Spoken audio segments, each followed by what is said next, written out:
When you see those huge North Korean military parades, you might catch a glimpse of a woman, usually with a polite, almost gentle smile. But here's the thing, don't let that fool you for a second. That woman is Kim Yo Jong, sister of the supreme leader. And a lot of experts believe she might just be the most dangerous woman on the entire planet. So how in the world does someone go from being a background figure, literally seen holding her brother's ashtray, to becoming the iron-fisted heir apparent to a nuclear-armed state? Well, that's what we're going to unpack. We're going to peel back all those layers of secrecy and propaganda to really understand the calculated and often pretty brutal rise of Kim Yo Jong. It's an incredible story of power, loyalty, and just ruthless ambition. For years, she was basically a ghost. A whisper in the halls of power in Pyongyang. And then, all of a sudden, there she was, standing right beside her brother at what was arguably the most critical moment of his entire life.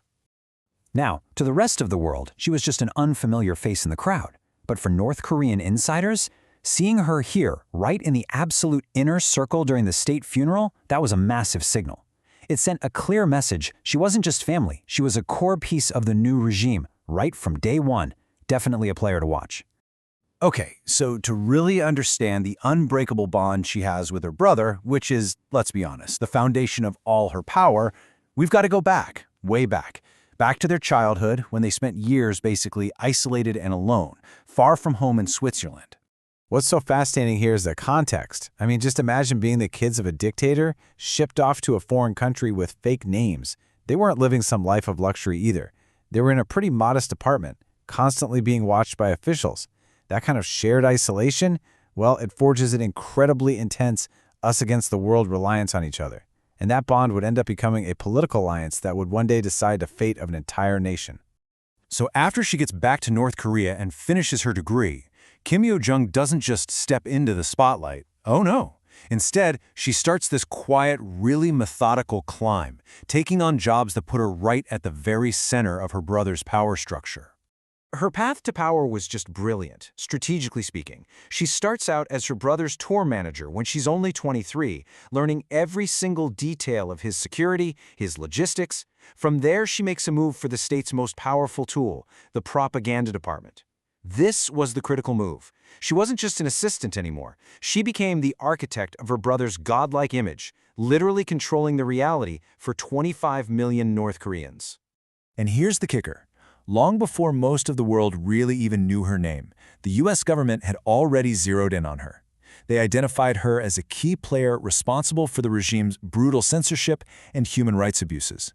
So yeah, she wasn't just in the background. She was already a powerful, high-level operator. For years, she was the power behind the throne, the ultimate string puller.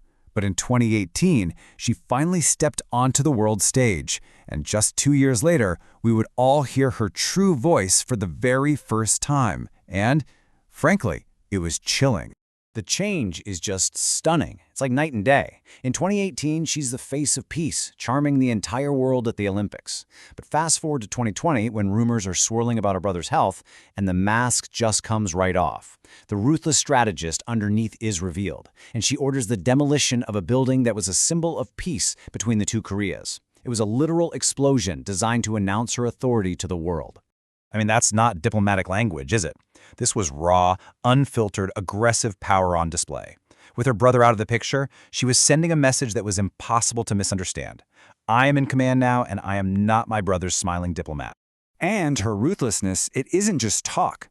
Intelligence sources link her directly to the execution of her own uncle and the assassination of her half-brother. This pattern of just eliminating rivals, combined with her absolutely venomous language, shows someone who is completely comfortable with political violence. She attacks world leaders with a ferocity that matches and sometimes even goes beyond her brothers. She's proving she is just as willing to wield power without any mercy at all. So where are we today? Well, she is no longer the shadow sister, not by a long shot. She sits on the State Affairs Commission, the highest decision-making body in the country, and is widely seen as the de facto number 2. Many believe she's not just an advisor anymore, but the heir apparent. This number right here, it says everything. The power to issue official state declarations used to belong only to the supreme leader, period. By handing this duty over to his sister more than 40 times, Kim Jong Un has formally made her the official mouthpiece of the entire nation. She's not just speaking for him, she is speaking as the state. Look, history has seen plenty of ruthless female rulers, queens and empresses who executed their rivals and ruled with absolute fear.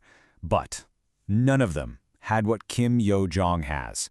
She has absolute control over a modern totalitarian state, a society where no one can even whisper a word against her.